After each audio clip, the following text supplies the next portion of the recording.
Selamat pagi, siang, sore, dan malam pada teman-teman dan kepada dosen pembimbing yaitu Pak Ferry. Pada kesempatan ini, saya Firma Sihotang dengan NIM 2204020029 akan mempresentasikan mengenai UTS Sistem Tenaga Listrik kedua, yaitu dengan menyusun 5 artikel internasional melalui Scopus Wall Springer IEEE dalam kurun waktu 10 tahun terakhir dengan judul Keyword Power Transmission Problem in the Transmission System, Voltage Stability, Transmission Line Representation, High Voltage Overhead Line, and Loss in the Power System. Yang pertama judulnya yaitu Development of Generic Life Cycle Costing Model for Analysis of Power Transmission Line.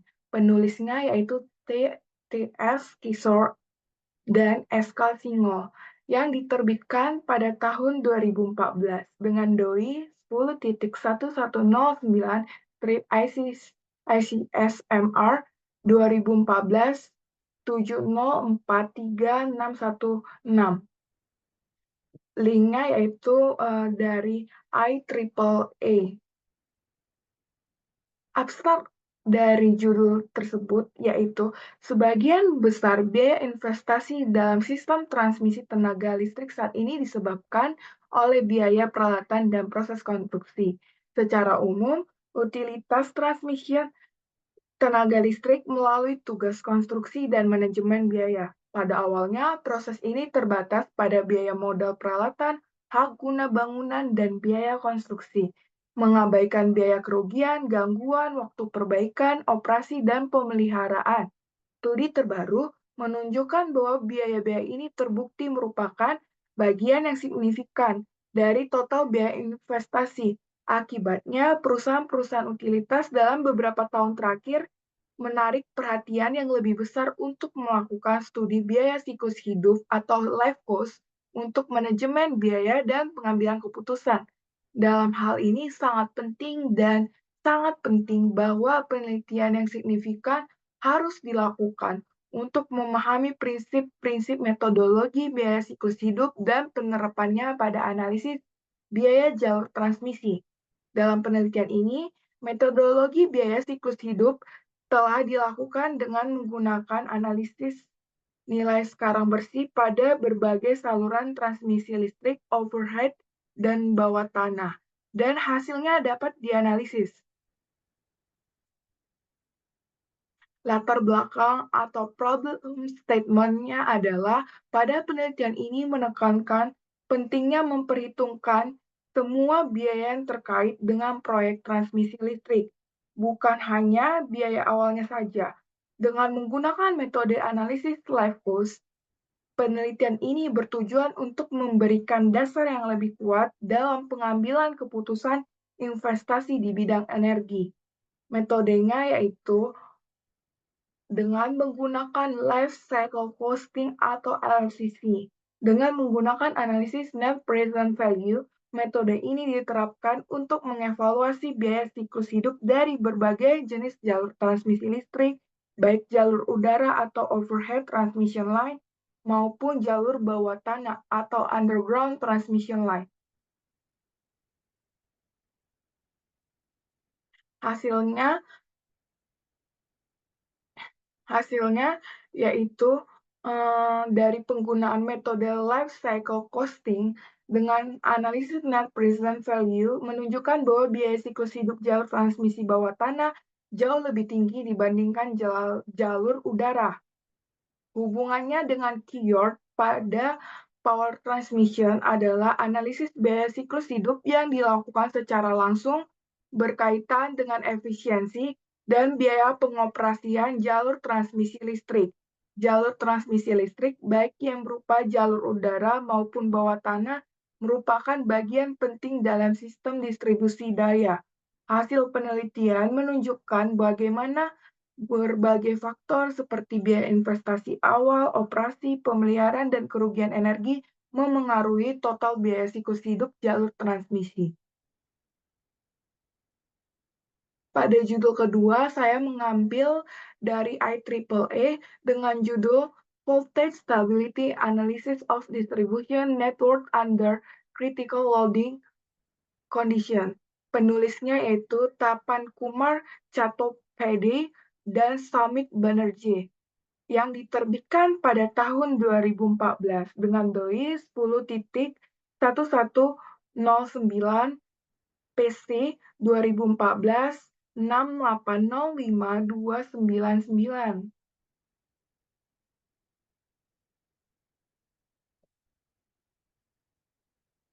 Abstrak dari judul yang saya ambil yaitu menyajikan analisis stabilitas tegangan pada jaringan distribusi radial di bawah kondisi pembebanan kritis.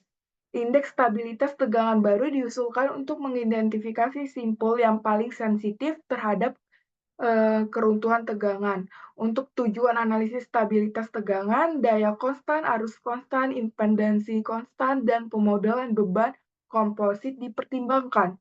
Efektivitas metode yang diusulkan melalui jaringan distribusi radial adalah 12,66 kV yang terdiri dari 33 node.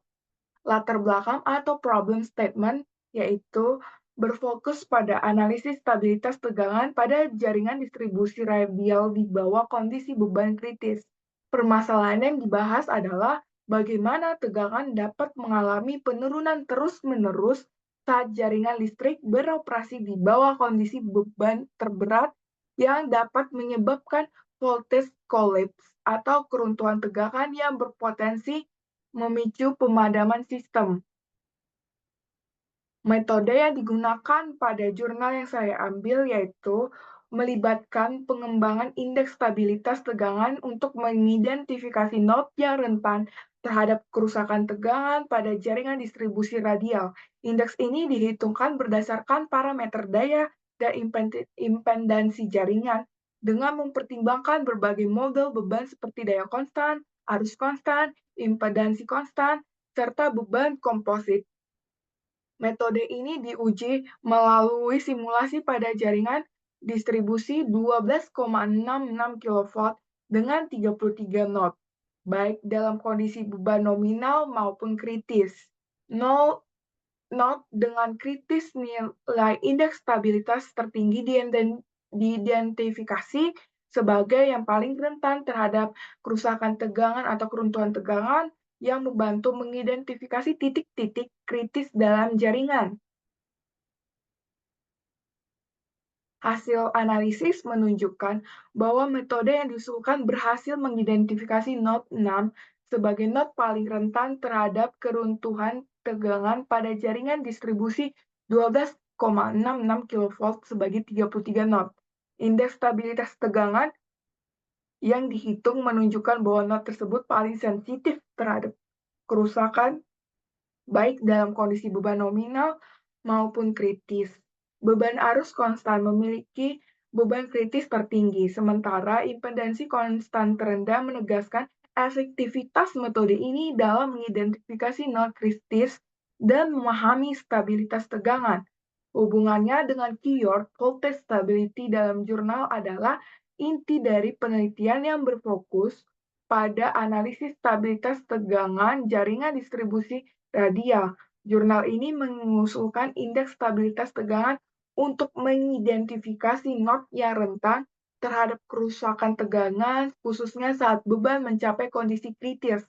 Penelitian ini menyoroti pentingnya menjaga stabilitas tegangan untuk mencegah kegagalan pada sistem. Judul ketiga yang saya ambil yaitu Coordination of Short Circuit Protection in DC Cable Overhead Transmission Line. Penulisnya adalah UV Capitula yang diterbitkan pada tahun 2017 dengan doi 10.1007 strip S 107490140485Y yang diambil dari website Ringer.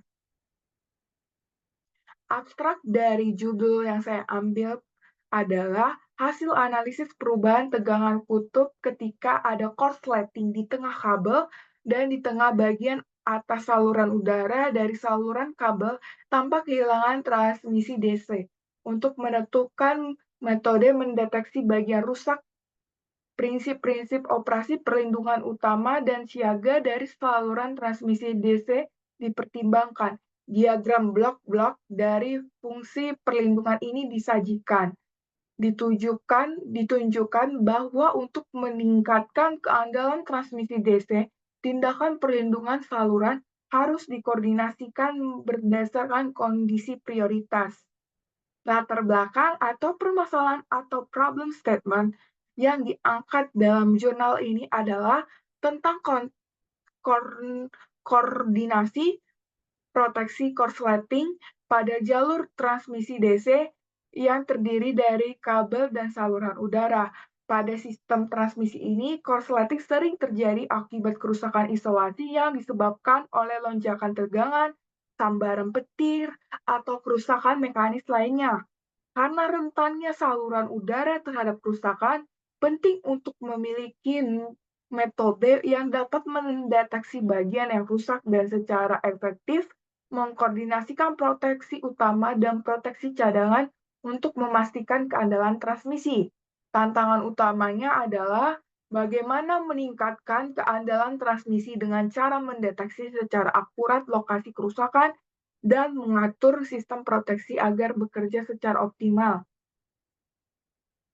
Metode yang digunakan yaitu meliputi analisis tegangan untuk mendeteksi korsleting pada bagian kabel atau saluran udara, penerapan proteksi selektif untuk mengidentifikasi bagian yang rusak berdasarkan frekuensi transisi tegangan, dan proteksi diferensial yang membandingkan arus di kedua ujung jalur transmisi. Kedua proteksi ini dikoordinasikan dengan prioritas pada proteksi selektif dan proteksi diferensial berfungsi sebagai cadangan dengan penundaan waktu untuk memastikan pemutusan transmisi jika proteksi selektif gagal. Hasilnya, dalam jurnal ini berhasil dalam mendeteksi kerusakan pada jalur transmisi DC menggunakan proteksi selektif dan proteksi diferensial yang dikoordinasikan dengan tepat. Proteksi selektif berhasil mengidentifikasi lokasi korsleting melalui pengukuran frekuensi transisi tegangan, sedangkan proteksi diferensial berfungsi sebagai cadangan untuk memutuskan transmisi jika proteksi selektif gagal. Koordinasi kedua sistem ini meningkatkan keandalan transmisi DC dengan memberikan prioritas pada proteksi selektif dan penundaan waktu pada proteksi diferensial. Temuan ini menegaskan efektivitas metode dalam mengatasi tantangan deteksi dan penanganan korsleting pada jalur transmisi. Hubungannya dengan keyword pada problem in the transmission system dalam jurnal ini sangat erat karena fokus utama jurnal ini adalah mengatasi masalah korsleting yang terjadi pada sistem transmisi DC. Korsleting yang disebabkan oleh kerusakan isolasi akibat lonjakan tegangan, sambaran petir, dan faktor mekanis merupakan masalah utama dalam sistem transmisi, terutama pada saluran udara yang rentan terhadap kerusakan. Jurnal ini menawarkan solusi melalui metode koordinasi proteksi yang bertujuan untuk mendeteksi dan mengatasi kerusakan dengan cepat dan efektif, sehingga dapat mengurangi resiko kegagalan sistem dan meningkatkan keandalan transmisi. Pada judul keempat, saya mengambil dengan judul Limiting Electric Fields of HVDC Overhead Power Line. HVDC yaitu High Voltage Direct Current, dengan penulis Ann Ledgate yang diterbitkan pada tahun 2014 dengan DOI 101010-S0041-014-05202 yang diambil dari website Springer. Abstraknya yaitu sebagai konsekuensi dari peningkatan penggunaan energi terbarukan dan jarak yang kini semakin jauh antara pembangkit dan konsumsi energi di Eropa, transfer daya listrik melalui saluran listrik tegangan tinggi atau high voltage arus searah direct current di atas tanah semakin penting. Ribuan kilometer saluran listrik ini akan dibangun dalam beberapa tahun ke depan Namun, pedoman dan regulasi yang ada saat ini belum mencakup rekomendasi untuk membatasi medan listrik statis, yang merupakan salah satu kriteria paling penting untuk saluran listrik HVDC dalam hal desain menara, lebar bentang, dan jarak bebas dari tanah. Berdasarkan data teoritis dan eksperimental, dalam artikel ini medan listrik statis yang terkait dengan dampak kesehatan yang merugikan dapat dianalisis dan berbagai kriteria diturunkan untuk membatasi kekuatan medan listrik tersebut.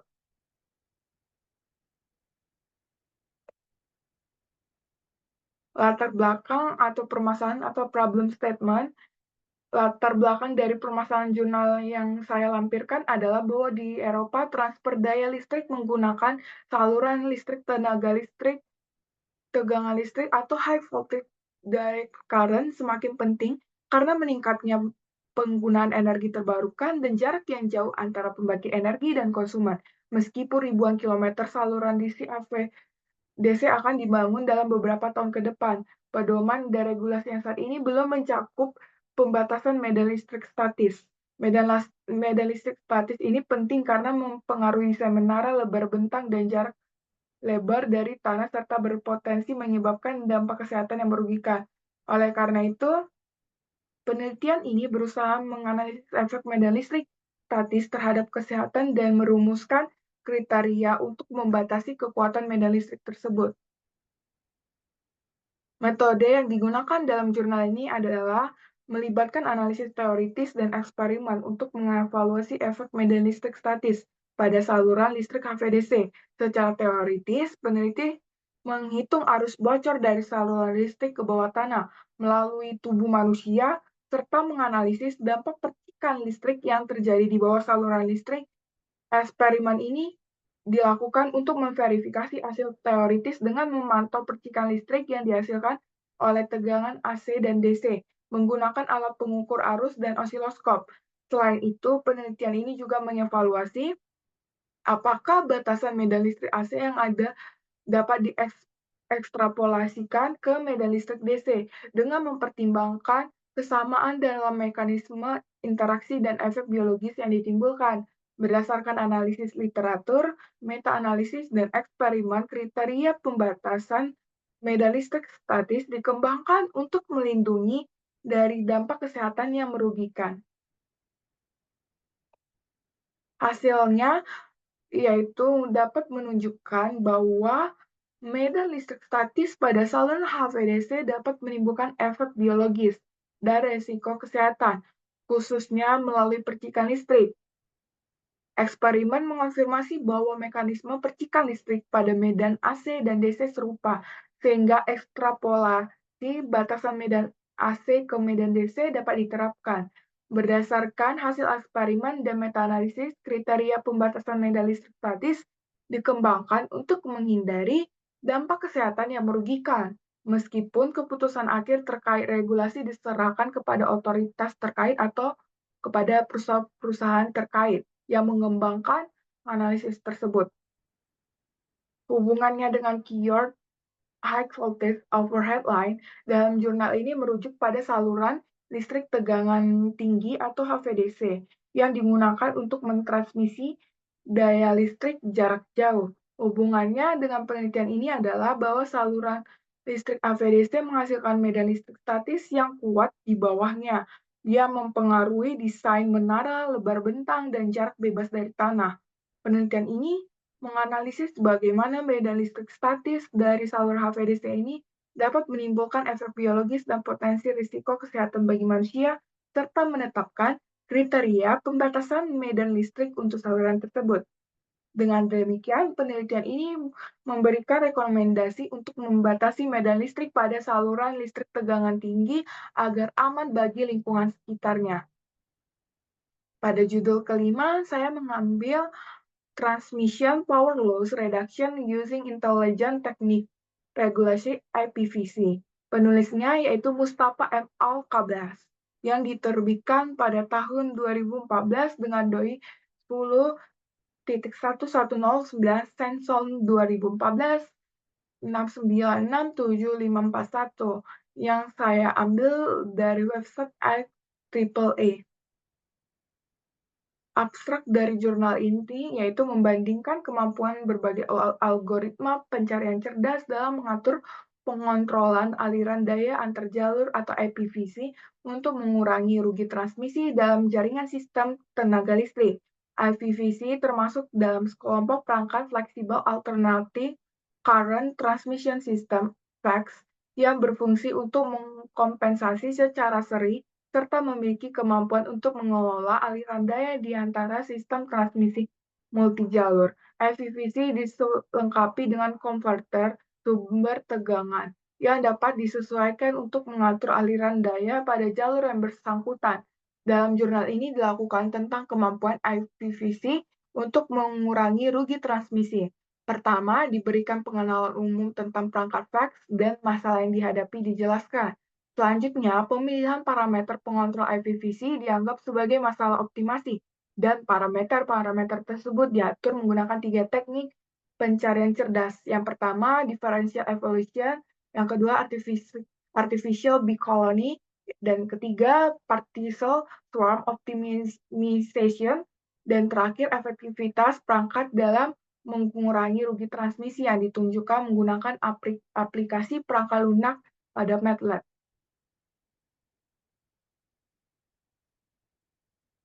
Latar belakangnya dalam permasalahan yang diangkat dalam jurnal ini, yaitu kebutuhan untuk mengurangi rugi daya transmisi dalam jaringan tenaga listrik modern yang terdiri dari berbagai unit pembangkit dan konsumen yang dihubungkan oleh jaringan transmisi yang luas. Meningkatnya konsumsi energi global menyebabkan jaringan transmisi beroperasi mendekati batas kapasitasnya, sehingga diperlukan pengendalian aliran daya yang lebih baik. Teknologi yang digunakan untuk mengatasi masalah ini adalah perangkat fleksibel alternating current transmission system (FACS), khususnya Interline Power Flow Controller (IPv6). IPv6 digunakan untuk mengelola aliran daya di berbagai jalur transmisi dan mengurangi rugi daya transmisi dengan mengoptimalkan parameter-parameter pengontrol menggunakan teknik optimasi seperti differential evolution, artificial bee colony, dan particle swarm optimization.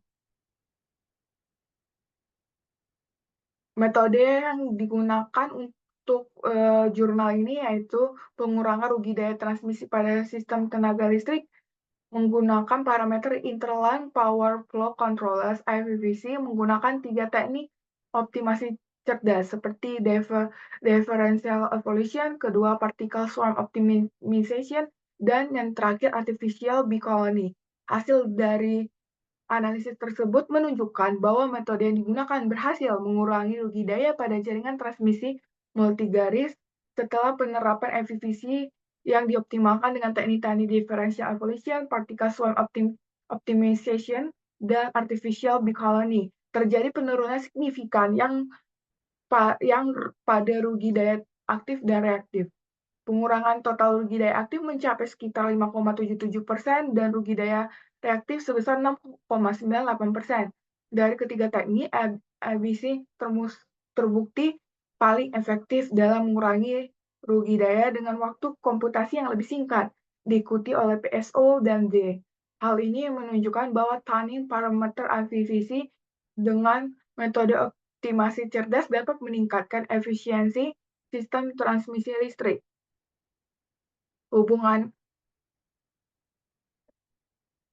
Hubungannya dengan keyword adalah pada jurnal ini loss in the power system-nya adalah fokusnya pada pengurangan rugi daya atau loss dalam sistem tenaga listrik. Jurnal ini menganalisis rugi daya yang terjadi pada jaringan transmisi listrik dan bagaimana penggunaan Interline Power Flow Controller atau IPv6 dapat mengurangi rugi daya tersebut. Dengan mengoptimalkan parameter IPv6 menggunakan teknik-teknik optimasi seperti differential evolution, particle swarm optimization atau PSO, dan artificial bee colony (IBC).